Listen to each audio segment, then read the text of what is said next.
Hello दोस्तों, स्वागत है आप सभी का। कैसे हैं आप सभी? उम्मीद करता हूं बहुत अच्छे होंगे, अच्छे तरीके से पढ़ाई कर रहे होंगे, मस्त तरीके से रह रहे होंगे। मेरा नाम है रवि। तो चलिए आज की वीडियो को शुरू करते हैं। और आज हम बात करने वाले हैं अंतिम शतक यानी कि RO के लिए जो आपका पेपर होने वाला है दिसंबर 17 को। उसके लिए किस प्रकार से जो अंतिम 100 दिन आपके बचे हुए हैं उनको हम अच्छी तरीके से यूज करके और अपना सिलेक्शन ले सकते हैं। और हम बेसिकली इस क्लास में ज़्यादातर हमारा फोकस रहेगा जो आपका प्री लेवल पर आप लोगों का जो 150 नंबर का क्वेश्चन पेपर है उसमें से 50 नंबर का जो मैथ और रीजनिंग वाला पोर्शन है उसको किस प्रकार से हम कर सकते हैं और उनमें 40 के आसपास नंबर ला सकते हैं, 40 प्लस नंबर ला सकते हैं। इसके बारे में हम यहाँ पर डिटेल में जानकारी लेंगे। और उससे पहले मैं थोड़ा सा आप लोगों को इसका पैटर्न बता देता हूँ। अगर आप लोगों ने इसको नहीं समझा है तो देख लें, क्योंकि बहुत से स्टूडेंट नए भी जुड़ते हैं। तो आप लोग इन चीज़ों को समझना कि आपका जो पेपर होने वाला है प्री का वो 150 नंबर का होने वाला है। और इसमें 150 क्वेश्चन पूछे जाएंगे, जिसमें आप लोगों को 100 क्वेश्चन GS के पूछे जाएंगे और 50 क्वेश्चन मैथ और रीजनिंग के पूछे जाएंगे। तो ये तो है प्री लेवल का पेपर जो कि आपका 17 दिसंबर को होने वाला है। तो तब तक आप लोगों के यहाँ पर 100 दिन बचते हैं और 100 दिन को आप लोगों ने अच्छे से प्रयोग करना है, उसका यूटिलाइज अच्छे से करना है ताकि एग्ज़ाम में अच्छे नंबर आ सकें। तो हम इसके बारे में बहुत अच्छे तरीके से समझने की कोशिश करेंगे। उसके बाद आपका मेंस होगा। मेंस में 3 सब्जेक्ट हैं। GS का 200 क्वेश्चन आप लोगों से मल्टीपल चॉइस क्वेश्चन पूछा जाएगा, ऑब्जेक्टिव क्वेश्चन।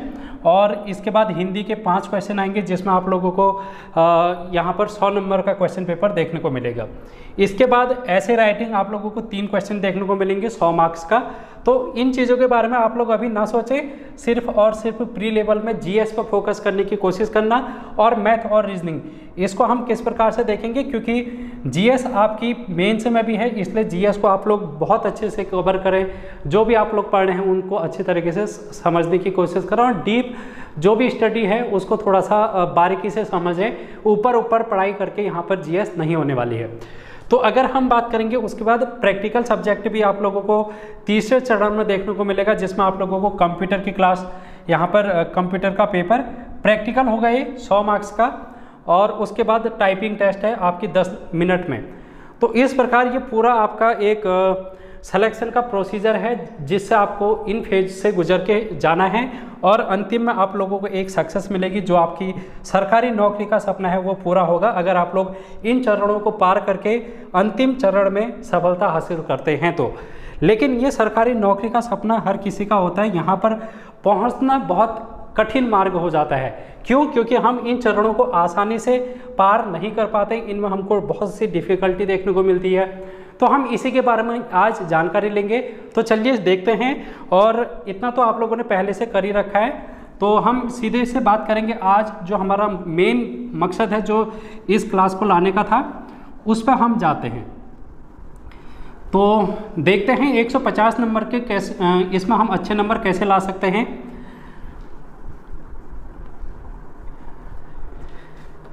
देखो 100 नंबर का तो GS है। आप लोगों को GS में हिस्ट्री, पॉलिटी, ज्योग्राफी ये सभी पढ़ना ही है। मैंने आप लोगों को एक वीडियो भी बना के दी है अभी कुछ महीने पहले। उसमें मैंने आप लोगों को बताया था कि इस प्रकार से हम RO की तैयारी, संपूर्ण जानकारी मैंने उसमें आप लोगों को दी थी। और उसमें बिल्कुल बारीकी से बताया था, हर एक बुक्स का नाम भी बताया था किस बुक से आप लोगों को पढ़ना है। तो अगर आप लोगों ने वाली वीडियो नहीं देखी तो देख लेना, क्योंकि वो अलग टॉपिक है। हमारा आज का जो टॉपिक है वो है मैथ और रीजनिंग का। 50 नंबर हम कैसे ला सकते हैं मैथ और रीजनिंग में।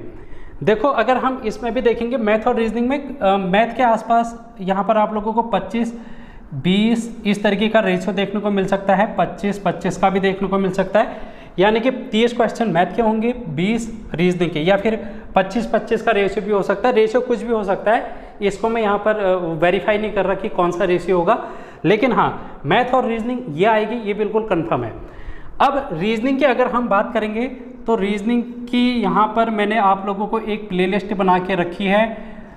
और ये प्लेलिस्ट में 25 वीडियोज़ होंगी। और ये 25 वीडियो ऐसी हैं जिसमें से आप लोगों को इसका बेसिक से, जिन्होंने अभी तक मैथ और रीजनिंग नहीं पढ़ी है, जिनको दिक्कत आती है करने के लिए, और उनके लिए ये क्लास इंपॉर्टेंट रहेगी। क्योंकि मैं आप लोगों को बता देना चाहता हूँ, इस 25 जो ये क्लास है इनको बहुत से स्टूडेंट ने देखा और उनका फीडबैक जब मिला मुझे, और वो स्टूडेंट 2-3 स्टूडेंट ऐसे थे जिनको मतलब वो रीजनिंग में 3 या 4 क्वेश्चन कर पाते थे 10 में से। लेकिन जब उन्होंने ये 25 क्लास करी तो उसके बाद उनका जो फीडबैक था वो ये था कि हम अब 7 से 8 क्वेश्चन कर पा रहे हैं सही से। तो आप लोग भी अगर थोड़ा सा आप लोगों का अगर रीजनिंग में हाथ अच्छा नहीं है और आप लोगों को दिक्कतें होती है तो इन क्लासों को देखना, रीजनिंग आप लोगों को यहाँ पर से समझ में आ जाएगी। हालांकि वैसे मैं आप लोगों को ये 17 दिसंबर तक अगर समय होगा तो मैं रीजनिंग भी करा सकता हूँ, लेकिन फ़िलहाल आप लोग इस प्ले लिस्ट का सहारा लेके अपनी रीजनिंग को अच्छा कर सकते हैं। अब हम बात करेंगे मैथ की, मैथ किस प्रकार से हम कर सकते हैं और मैथ में कौन से टॉपिक आप लोगों ने पढ़ने हैं, कितने चैप्टर आप लोगों ने पढ़ने हैं, इनको हम यहाँ पर समझेंगे। तो मैथ के अगर हम बात करेंगे, अब देखो मैथ में ऐसा है कि यहाँ पर बहुत से स्टूडेंट आर्ट बैकग्राउंड के हैं और जिन्होंने मैथ बहुत टाइम से नहीं छुई है। अगर साइंस बैकग्राउंड के भी हैं उन्होंने भी मैथ बहुत टाइम से नहीं छुई होती है, क्योंकि बहुत समय हो चुका है 12th लेवल कर 12th पास किए या 10th पास किए हुए, क्योंकि बहुत से स्टूडेंट मतलब तैयारी करने वाले बहुत साल हो जाता है। तो इसलिए बहुत पुराने स्टूडेंट जिनकी मैथ नहीं मतलब बहुत टाइम से टच में नहीं है, उनके लिए भी ये दिक्कत हो जाती है कि हमको मैथ से डर लगने लग जाता है। तो हमेशा ये ख्याल आता है कि यार हमारा कैसे हो पाएगा, क्योंकि हमारी मैथ अच्छी है ही नहीं। हम तो स्कूल में बचपन में जिस समय हम क्लास 10th में पढ़ते थे उस समय हमारी मैथ अच्छी थी नहीं, तो अब कैसे हम यहाँ पर कर पाएंगे। ये बहुत से ख्यालात हमारे मन में आते हैं और फिर जिस दिन पेपर होता है तो उस दिन फिर पेपर भी अच्छा नहीं होता। देखो इसको समझने के लिए सबसे पहले मैथ को अगर आप लोगों को अच्छा करना है, मैथ या फिर किसी भी सब्जेक्ट को लेके, मैं सिर्फ मैथ की बात नहीं कर रहा, हर किसी सब्जेक्ट की मैं यहाँ पर बात कर रहा हूँ कि आपको कोई भी सब्जेक्ट जो आपको परेशान करता है, जो आपके समझ में नहीं आ रहा है, उसको आप लोग किस प्रकार से अच्छा कर सकते हैं उसके मैं यहाँ पर बात कर रहा हूँ। अगर हम अपने मन को समझने की कोशिश करें, जो हमारा मन है, मस्तिष्क है, ये इसमें हमारे 2 पार्ट होते हैं मन में। हमारा जो मस्तिष्क है वो 2 पार्ट से मिलकर बना है, एक है चेतन मन, एक होता है चेतन मन और दूसरा पार्ट इसी का होता है अवचेतन मन। अवचेतन मन, अगर हम देखें ये जो हमारा पीछे वाला हिस्सा होता है इसको हम अवचेतन मन बोलते हैं, सबकॉन्शियस माइंड। जो हमारा आगे वाला माइंड होता है उसको हम बोलते हैं चेतन मन। अब इस चेतन मन में बहुत सारी चीज़ें हमारे मन में चलती रहती हैं। जैसे आप लोगों के मन में चल रही होंगी कि यार जो स्टूडेंट पुराने हो चुके हैं उनके मन में ये चल रहा होगा, यार मेरा फॉरेस्ट गार्ड में भी नहीं हुआ, पुलिस कांस्टेबल में भी नहीं हुआ, पटवारी में भी नहीं हुआ, मेरा वीपीडीओ में भी नहीं हुआ, तो आरओ मेरे लिए थोड़ा सा टफ बन जाएगा और मेरा इसमें भी नहीं होगा।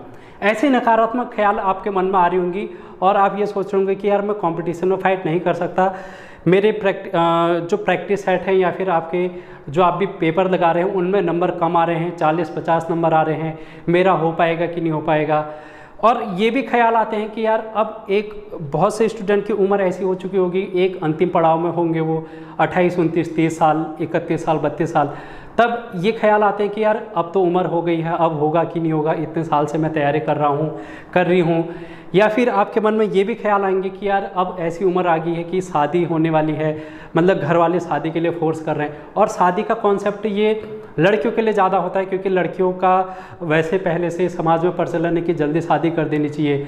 तो ये प्रेशर लड़कियों के ऊपर ज़्यादा होता है कि यार हमारी शादी के लिए प्रेशर हो रहा है, अब हमारे पास समय कम है, हम कैसे कर पाएंगे। और अगर हम बात करेंगे गणित की, गणित में भी क्या होता है, बहुत से स्टूडेंट यही सोचते हैं कि यार हमारी बचपन से आर्ट बैकग्राउंड के हम हैं और आर्ट बैकग्राउंड के हैं तो हमसे नहीं हो पाएगा, हम कैसे कर पाएंगे जब हमने बचपन में ही अच्छा नहीं कर पाए। तो ये सारे ख्याल जो हमारे मन में चल रहे होते हैं वो इस चेतन मन में चल रहे होते हैं। अब आप लोगों को ये समझना है कि ये जो चेतन मन है ये आप ड्राइवर हैं, ये ड्राइवर का काम कर रहा होता है और ये अवचेतन मन इंजन का काम कर रहा होता है। अब आप लोग देखते हैं, अगर आप गाड़ी चलाते हैं या फिर आप गाड़ी की फंक्शनिंग समझते हैं तो क्या होता है, ये जो ड्राइवर होता है वो दिशा निर्देश देने का काम करता है, इसके हाथ में हैंडल होता है और ये किसी भी रास्ते से जा सकता है। अब इस पर ये डिपेंड है कि ये मंजिल पर जाए या ना जाए। अगर इसको मंजिल पर जाने के लिए कहा जाए तो ये किसी भी रास्ते से होके जा सकता है। इसके सामने गड्ढे भी आएंगे, इसके सामने ट्रैफिक भी आएगा, इसके सामने बहुत सारी दुविधाएं भी आएंगी, लेकिन ये मंजिल पर किस प्रकार से पहुंच सकता है ये काम इसका है। लेकिन गाड़ी को रन करना, गाड़ी को उस मंजिल पर पहुंचाने के लिए, अगर गाड़ी हमारा इंजन ही अच्छा नहीं होगा तो क्या गाड़ी मंजिल पर पहुंच पाएगी? नहीं पहुंच पाएगी। लेकिन ये जो ड्राइवर जिस रास्ते पर गाड़ी को पहुंचाना चाहेगा उस रास्ते पर पहुंचा सकता है। ये शॉर्टकट रास्ते से भी जा सकता है, ये लॉन्ग रास्ते से भी जा सकता है, ये हो सकता है बीच में कहीं रुक जाए और अपना डिसीजन बदल के ये वापस घूम के घर आ जाए। लेकिन ये इंजन वही काम करेगा जो ये ड्राइवर चाहेगा। मतलब इंजन का काम यह है कि आपको गाड़ी को रन करना है, बस हो गया। ये नहीं समझता कि मैं सही दिशा में जा रहा हूँ, या फिर इंजन ये कभी नहीं समझता कि मेरे को सही रास्ते पे ले जाया जा रहा है, या फिर इंजन ये नहीं समझता कि ये रास्ता सही है या गलत है। ये डिसीजन मेकिंग इस इंजन की पावर नहीं होती है। अन्यथा कभी अगर ऐसा होता कि ये इंजन डिसीजन लेता तो एक्सीडेंट ही नहीं होते। क्योंकि एक्सीडेंट क्यों होते हैं? क्योंकि ड्राइवर की गलती है या फिर कोई भी है, ये इंसान की गलती है, ये चेतन मन की गलती है। अब आप लोग इसको चेतन और अवचेतन मन से समझ सकते हैं। कैसे?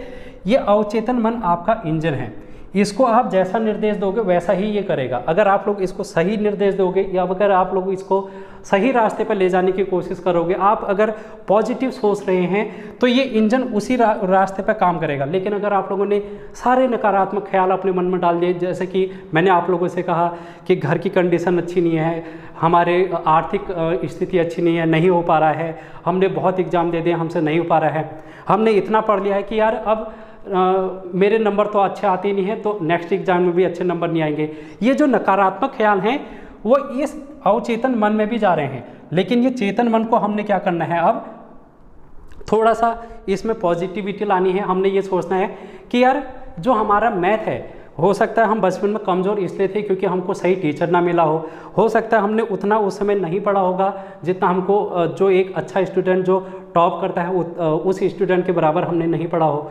ये सारी चीज़ें हो सकती हैं। हो सकता है आप लोगों ने ट्यूशन ना लगाया हो सकता है आप लोगों ने घर पर रिवीजन ना किया हो सकता है आप लोगों ने मैथ को बहुत लाइटली ले लिया हो उस समय, तो इसलिए आप लोगों की मैथ कमज़ोर हो सकती है। तो आपके मन में अभी भी वो ख्याल है कि हमारी मैथ पहले से ही नहीं है, तो नेगेटिव थॉट आपके इस चेतन मन में पहले से ही है। तो आप लोगों को क्या करना है, इस नेगेटिव थॉट को अपने मन से निकालना है। क्यों? क्योंकि इस इंजन को तो आपका नेगेटिव थॉट ही पहुंच रहा है। ये तो हमेशा यही सोच रहा है कि आपको तो मैथ आती नहीं है। ये तो उसी तरीके से काम करेगा, ये वही काम करेगा जो आप लोग अपने मन में सोचेंगे। अगर आप लोग किसी के बारे में या फिर अपनी ज़िंदगी में कोई भी पॉजिटिव या फिर नेगेटिव थॉट आप रखते हैं तो ये इंजन हमारा उसी थॉट को एक्सेप्ट करता है और उसी को हम एक्सेस करने के लिए कहता है और आगे को बढ़ जाता है। तो इसीलिए हमारे मन में जो खिचड़ी बन रही होती है, हमारे तैयारी करने के दौरान हमारा मन पढ़ाई में नहीं लग रहा होता है। क्यों? क्योंकि बहुत सारे ख्याल हमारे मन में चल रहे होते हैं और वो मन हमारा चेतन मन है। इस चेतन मन में बहुत सारे नेगेटिव ख्याल चल रहे होते हैं कि नहीं हो पाएगा, मुझसे नहीं हो पा रहा है। जैसे अगर हम बात करें, बहुत से स्टूडेंट सुबह जल्दी उठने की कोशिश करते हैं लेकिन नहीं उठ पाते, और वो इसलिए नहीं उठ पाते क्योंकि उनके मन में ये चल रहा होता है यार मेरी नींद तो सुबह खुलती नहीं है। और ये बात इस इंजन को पता चल जाती है, अवचेतन मन को, कि यार मेरी नींद तो खुलती नहीं है। तो ये क्या कोशिश करेगा, आप लोगों को सुलाने की ही कोशिश करेगा, ये आपको उठने की कोशिश नहीं करेगा, उठाने की कोशिश नहीं करेगा। तो ये अवचेतन मन को आप लोगों को एक सही रास्ते पर ले जाना है। तो अगर इंजन को, अपने इंजन जो आपका अवचेतन मन है, अगर इसको सही डायरेक्शन में ले जाना है, सक्सेस की राह पर ले जाना है और आप लोगों को एक सिलेक्शन चाहिए, तो आप लोगों को इसको सही से डायरेक्शन करना पड़ेगा। और डायरेक्शन देने का काम चेतन मन है, जो कि आप लोग ड्राइवर हैं। अपने चेतन मन में ये सोचे ना कि यार इतने लोग फॉर्म भर रहे हैं और उनका सिलेक्शन होगा और उनके मैथ में भी अच्छे नंबर आएंगे, हर किसी में अच्छे नंबर आएंगे, तो मेरे क्यों नहीं आ सकते। हम एक ही लोग तो हैं, कोई वो दूसरे ग्रह से तो आए नहीं है, तो इसलिए हम भी कर सकते हैं। अगर वो सिलेक्शन ले सकता है तो मैं भी ले सकता हूँ। जितने लोगों का पटवारी में सिलेक्शन हुआ है, वीपीडीओ में सिलेक्शन हो रखा है, जो लोग टॉप कर रहे हैं, जिनका कनिष्ठ सहायक में सिलेक्शन हो रखा है, तो उनका सिलेक्शन हुआ है ना, तो आपका सिलेक्शन क्यों नहीं हो सकता। हो सकता है। कब होगा? जब आप अपने मन में एक पॉजिटिव सोच रखेंगे। यहाँ पर आप लोग अपने मन में हमेशा पॉजिटिव सोचें, अपने लिए, अपने फ्यूचर के लिए, अपने कैरियर के लिए, अपने सपने के लिए, अपना जो भी आप लोगों का एग्ज़ाम है उसके लिए अगर आप पॉजिटिव सोचेंगे तो इस इंजन को आप लोगों को पॉजिटिव चीज़ें ही देखने को मिलेगी। ये सोचेगा कि हाँ यार ये तो बहुत पॉजिटिव बातें कर रहा है, तो ये इंजन उसी डायरेक्शन में काम करेगा। अगर आप लोगों ने सोच लिया कि मैं यार जो भी आप लोग फॉर्म भरे कि एक सीट तो मेरी पक्की है, तो आपका ये अवचेतन मन जो आपका इंजन है इसके माइंड में क्या फिट हो जाएगा, ये सोचेगा कि हाँ एक सीट मेरी पक्की है, और ये सकारात्मक जो सोच है वो आप लोगों को आगे को ले जाएगी। क्योंकि हाँ हमेशा कहा जाता है कि येस आई कैन। जो आप लोगों ने एक मूवी देखी होगी आमिर खान की 3 इडियट, उसमें आमिर खान हमेशा ऑल इज वेल बोलता है। क्यों बोलता है? क्योंकि कोई भी परिस्थिति हो उसमें आप लोगों को एक पॉजिटिव होप मिलती है, और ये ऑल इज वेल इस इंजन को मिलता है, और ये इंजन ये सोचता है कि हाँ यार सब कुछ अच्छा ही चल रहा है, कुछ खराब नहीं चल रहा है, क्योंकि इसके माइंड में वही चीज़ें फिट हो रही है ना जो आप लोग सोच रहे हैं, जो आप बोल रहे हैं, जो आप देख रहे हैं। तो इसलिए आप लोग, वो गांधी जी के 3 बंदर क्यों थे? बुरा मत देखो, बुरा मत सुनो, बुरा मत कहो। क्योंकि अगर आप बुरा देखेंगे तो आपके मन में बुरे ख्याल आएंगे, अगर आप बुरा सुन रहे हैं तो आपके मन में बुरे ख्याल आएंगे, अगर आप बुरा कह रहे हैं तो आप यानी कि गलत नकारात्मक सोच आपकी हो रही है, तो आपका इंजन भी तो उसी रास्ते पर चलेगा जैसा आप देख रहे हैं, जैसा आप बोल रहे हैं, जैसा आप सोच रहे हैं। तो आप सही रास्ते पर कैसे पहुंच पाएंगे, यानी कि आपकी मंजिल कैसे मिल पाएगी। तो इसलिए मेरे प्यारे दोस्तों, आप लोगों को ये ध्यान में रखना है कि इस चेतन मन को आप लोगों को एक सही डायरेक्शन में ले जाना है, क्योंकि आप लोग इसके ड्राइवर हो। आपके माइंड में बहुत खिचड़ी बन रही होती है, तो इस खिचड़ी को आपको कम से कम करना है, और इस इंजन को सफल बनाने के लिए, इस इंजन को एक पॉजिटिव राह दिखाने के लिए, इस इंजन को, इस अवचेतन मन को एक सही डायरेक्शन में लाने के लिए आप लोगों को अपनी सोच को पॉजिटिव रखना पड़ेगा। कोई भी नेगेटिव थॉट जो आपके एग्ज़ाम के लिए रुकावट पैदा कर सकता है, उस थॉट को आप अपने मन में ना लाएं। जैसे मैंने आप लोगों से कहा कि गणित क्यों नहीं हो सकती आप लोगों से, आपके मन में पहले से ख्याल है कि नहीं हो पा रही है मेरे से, मेरी पहले से गणित अच्छी नहीं है, मेरे को तो पहाड़ी तक याद नहीं है, मेरे को तो छोटे छोटे कैलकुलेशन करने नहीं आते, कैसे कर पाऊंगा, क्योंकि वहाँ पर तो बहुत धुरंधर लोग बैठे होंगे। तो यार एग्ज़ाम ऐसा होता है, 1 डे एग्ज़ाम, जहाँ पर किसी एग्ज़ाम में किसी के 80 नंबर आ रहे होंगे, उसी स्टूडेंट के किसी दूसरे नंबर एग्ज़ाम में 60 नंबर भी आ रहे होंगे, किसी के अगर 49 नंबर आ रहे होंगे तो किसी के उसमें दूसरे एग्ज़ाम में 75 भी आ रहे होंगे। मैं अपनी ही अगर बात करूं, ये चीज़ें जो मैं आप लोगों को बता रहा हूं वो मैंने अपने लाइफ में ऑब्जर्व की हैं, इसलिए मैं आप लोगों को इन चीज़ों को बता रहा हूं। मेरे ही अगर मैंने कोई एग्ज़ाम दिए अपनी लाइफ में, किसी एग्ज़ाम में मेरे अगर 75 के आसपास नंबर हैं, तो किसी दूसरे एग्ज़ाम में मेरे 45 के नंबर भी थे अपनी तैयारी के दौरान। तो इसका मतलब ये है कि क्या मैं एक सही स्टूडेंट हूँ या गलत स्टूडेंट हूँ, मतलब मेरी तैयारी, मैं एक सफल स्टूडेंट हूँ या असफल, इस बात का तय ना इससे हो सकता है ना इससे हो सकता है। हो सकता है आप लोगों का उस दिन सही ना हो, आपके अकॉर्डिंग एग्जाम पेपर में क्वेश्चन ना आया हो, तो आप लोग नेगेटिव थॉट क्यों रख रहे हैं? आप यही सोचें कि इस एग्ज़ाम में नहीं हुआ तो कोई बात नहीं, नेक्स्ट एग्जाम में हो जाएगा। अगर आप लोगों के 45 नंबर आ रहे हैं तो अगले एग्जाम में 75 भी आ सकते हैं, और किसी के अगर 75 हैं और वो बहुत ओवर कॉन्फिडेंस है, तो ओवर कॉन्फिडेंस भी बहुत अच्छा नहीं होता है, क्योंकि जिस समय जब हमारे 75 वाले के 45 आते हैं तो फिर वो डिप्रेशन में चले जाता है। तो हमेशा इस बात को भी ध्यान में रखना, अगर आप लोग किसी भी रास्ते पर निकल रहे हैं, तो अगर आप लोग सफलता की कोशिश सोच रहे हैं, आप हमेशा पॉजिटिव ही सोच रहे हैं, तो एक लेयर ये भी लेके चलें कि कहीं ना कहीं अगर इसमें सिलेक्शन नहीं होगा तो फिर क्या होगा। तो एक वहाँ पर आप लोग इस चीज़ को भी सोचें कि 75 वाले के 45 भी आ सकते हैं। तो आपका आने वाला एग्ज़ाम कैसा होगा ये आने वाला वक्त बताएगा, लेकिन ये जो 100 दिन है, अंतिम 100 दिन, इसको किस प्रकार से बेहतर बनाया जा सकता है एक पॉजिटिव सोच लेके। क्योंकि पहली सीढ़ी जो होती है किसी भी सिलेक्शन की, वो होती है अपना एक डायरेक्शन, उसको गाइडेंस, आप अपने माइंड को पॉजिटिव गाइडेंस दें। मैं आप लोगों से ये कहना चाहता हूँ। इसके बाद हम यहाँ पर इस चीज़ को आई होप आप लोगों ने समझा होगा, ये चेतन मन क्या होता है, अवचेतन मन क्या होता है, और ये हमारे इंजन और ड्राइवर की तरह किस प्रकार से काम करता है। ठीक है, तो अपने मन का, अपने सपनों का ड्राइवर आप लोग हैं, और इस ड्राइवर की सीट में अगर आप बैठे हैं तो आप लोग इसको एक सही दिशा में ले जाने की कोशिश करें। अगर आप गलत ड्राइविंग कर रहे हैं तो आपका इंजन तो गलत रास्ते पर ही जाएगा। अगर आप एक पॉजिटिव सोच रख रहे हैं तो आपका इंजन भी पॉजिटिव रास्ते पर जाएगा। अगर आप लोगों ने सोच लिया कि आपसे सुबह नहीं उठा जाता तो आपसे कभी नहीं उठा जाएगा, आप लोग उठ ही नहीं सकते। इस बात को इस इंजन को पता है। तो आप लोग हमेशा पॉजिटिव रहें। अगर आप लोग उठना चाह रहे हैं सुबह, तो आप लोग ये सोचें ना कि यार मैं सुबह उठ जाऊँगा। अगर आप एक रूटीन बनाना चाह रहे हैं, एक टाइम टेबल फॉलो करना चाह रहे हैं, आप तो पहले से मन में लेके बैठे कि यार मेरे से तो टाइम टेबल फॉलो ही नहीं हो पाता, मैं तो 2 घंटा पढ़ाई के लिए बैठ ही नहीं पाता। नेगेटिव थॉट आपके मन में पहले से है, यार वहाँ पर तो बहुत से तैयारी करने वाले स्टूडेंट पहले से, मैं कैसे कर पाऊँगा। तो नेगेटिव थॉट को आपको निकालना पड़ेगा, एक पॉजिटिव थॉट लेके आगे को बढ़ना पड़ेगा। जब आप एक अच्छे विचार को लेके, एक पॉजिटिव थिंकिंग को लेके आगे को बढ़ते हैं, तो आपका सफ़र भी पॉजिटिव डायरेक्शन में जाता है और आपका रिजल्ट भी पॉजिटिव निकलता है। तो आई होप आप लोग इस फिलॉसफी को समझ रहे होंगे। आज की क्लास थोड़ा सा मार्ग भटक रही है, लेकिन फिलहाल ये आपके लिए काम है, कामगर सिद्ध होगा। और अब हम बात करेंगे मैथ की। और मैथ के लिए आप लोग देखो क्या करना है आपको। सबसे पहले अगर आप लोगों को मैथ अच्छी करनी है तो बेसिक से आप लोगों को इनको समझना पड़ेगा। बेसिक से कहने का मतलब है मैथ अच्छी करनी है तो आपको बेसिक समझना पड़ेगा। और बेसिक क्या है, अब आप लोग यहाँ पर हंसना मत और ये मत सोचना कि ये क्या बता रहा। पहाड़ा, गिनती, जोड़, घटाना, गुणा, भाग, वर्ग, घन, वर्गमूल, घनमूल, एलसीएम, एचसीएफ, ये चीज़ें आप लोगों को आनी चाहिए। आप लोगों को पहाड़े अच्छे से आने चाहिए। आप लोगों को देखो वहाँ पर क्या होता है कि हमारे पास समय कम होता है। एक क्वेश्चन को करने के लिए लगभग 1 मिनट के आसपास मान सकते हैं। तो 1 मिनट में आप लोगों को कैलकुलेशन भी अच्छी करनी है।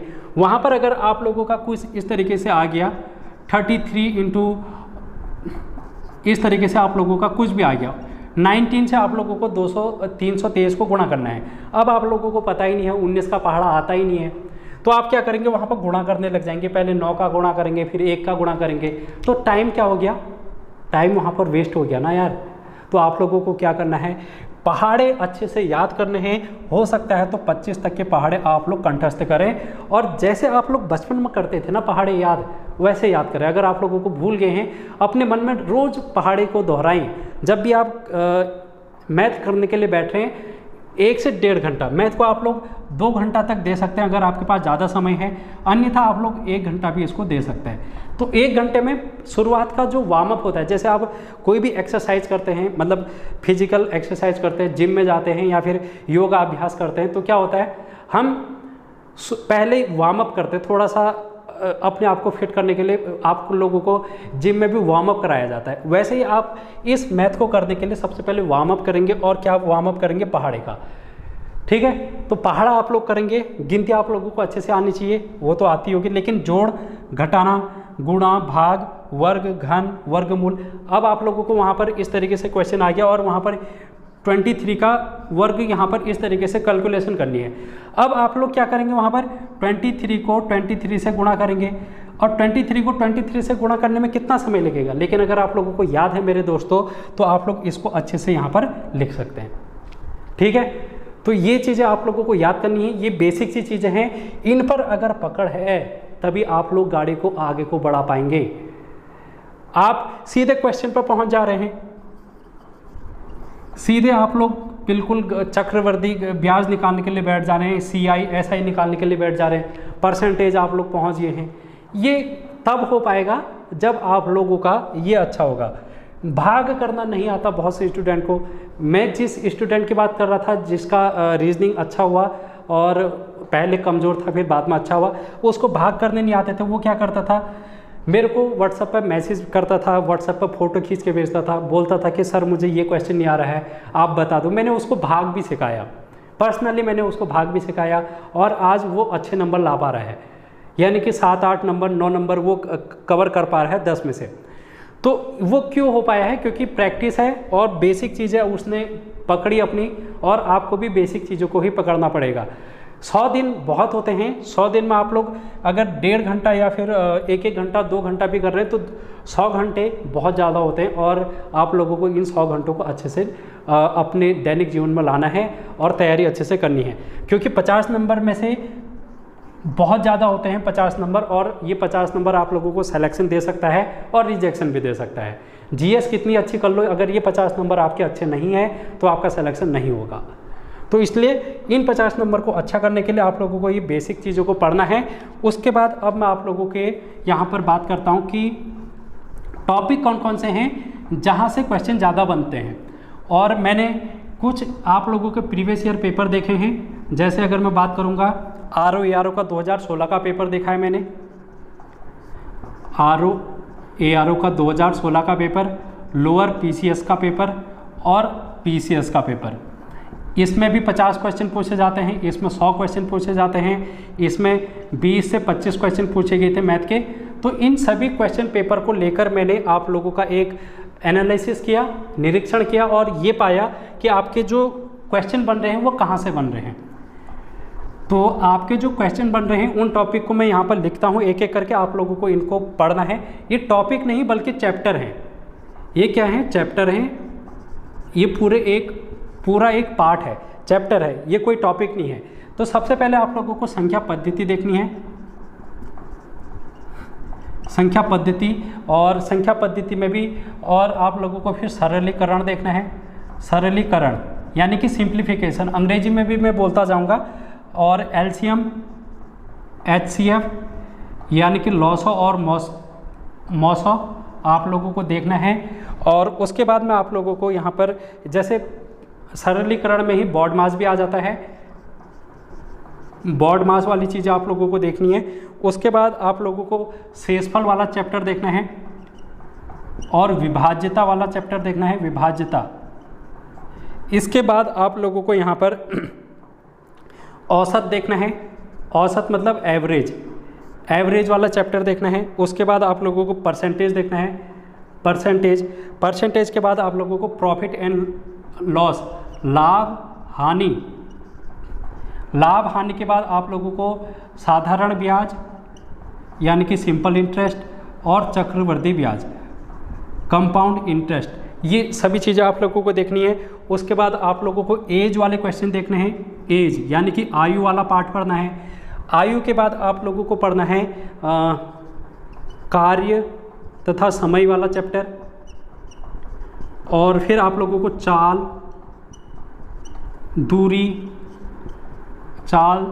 दूरी और समय, ये वाला चैप्टर पढ़ना है। इसके बाद आप लोगों को प्रायिकता वाला चैप्टर भी पढ़ना है, यहाँ से भी क्वेश्चन बन जाते हैं।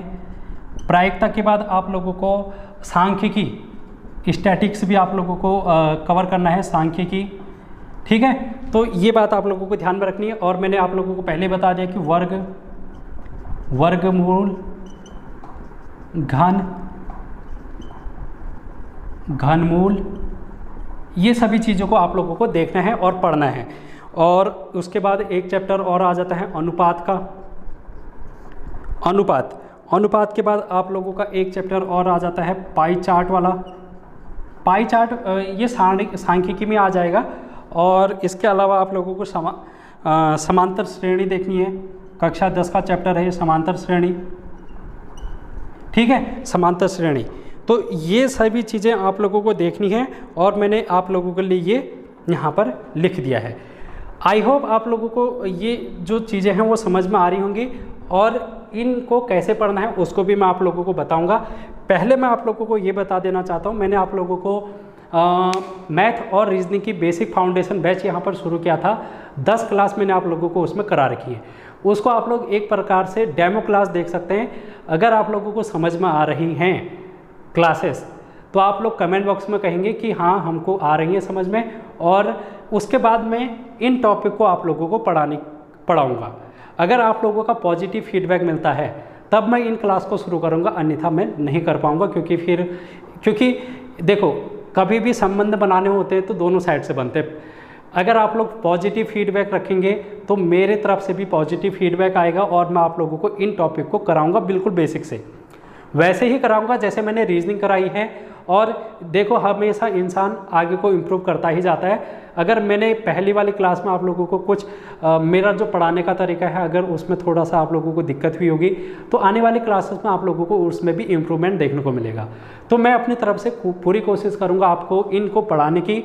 अगर आप लोग एक पॉजिटिव फीडबैक देते हैं, कमेंट बॉक्स में लिखते हैं कि हाँ हमें मैथ पढ़नी है, हमको करना है, पहले आप लोग 10 क्लास देख लें, पहले की 5 क्लास भी अगर आप लोग देखते हैं तो आपको समझ में आ जाएगा कि मेरा पढ़ाने का तरीका कैसा है, मैं किस प्रकार से समझा रहा हूँ। अगर आपको समझ में आती हैं डेमो क्लास के रूप में आप लोग उनको देखेंगे, तब मैं आप लोगों को फिर आगे को इनको कराऊंगा। ठीक है, तो आप लोग कमेंट बॉक्स में ज़रूर करना। लेकिन आप लोग अब अपने तरफ से कैसे कर सकते हैं, यानी कि आप सेल्फ स्टडी यानी कि घर पे कैसे कर सकते हैं, तो इसके लिए आप लोगों को कक्षा 6, 7, 8, 9 और 10 ये NCERT किताब आप लोगों को पढ़नी है।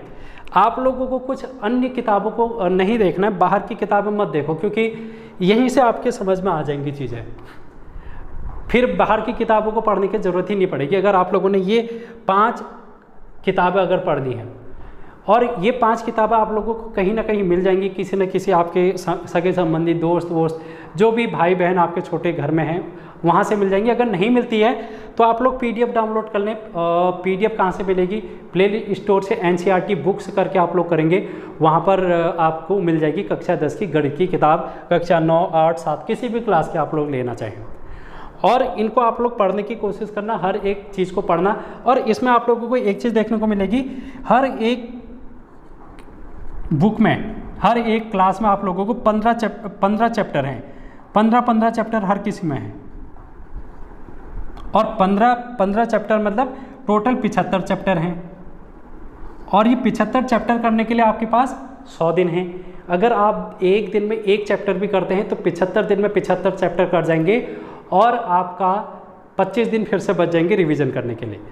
अगर आप लोग एक दिन में देखो, अगर आप 6 और 7 के ना भी करें तब भी आप लोग 8, 9, 10 की किताबें पढ़ लें तो कितने चैप्टर बन गए यहाँ पर, 15 थी 45, 45 चैप्टर आपके बन गए। अगर आप ये 45 चैप्टर को 2 दिन में भी करते हैं तो 90 दिन में आपका ये कंप्लीट हो जाएगा, क्योंकि आपकी अब कैपेसिटी बढ़ गई है। पहले से बचपन में जो आप लोग एक दिन में एक क्वेश्चन करते थे, अब आप लोग ज़्यादा क्वेश्चन कर सकते हैं।